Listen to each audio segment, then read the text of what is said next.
huwag kang matatakot na lumabas sa kahon mo. Mag-innovate ka ng sarili mo.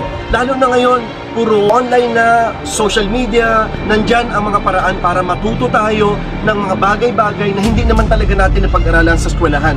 Kung mga takot lumabas sa kahon, sila yung walang nararating. Kailangan makita mo sa sarili mo na sumasabay ka sa agos ng mga tao na pilit nagpapapasok ng panibagong kaalaman sa buhay nila, sa puso nila, sa isip nila. Dahil diyan mo makikita na magpo-progress ka.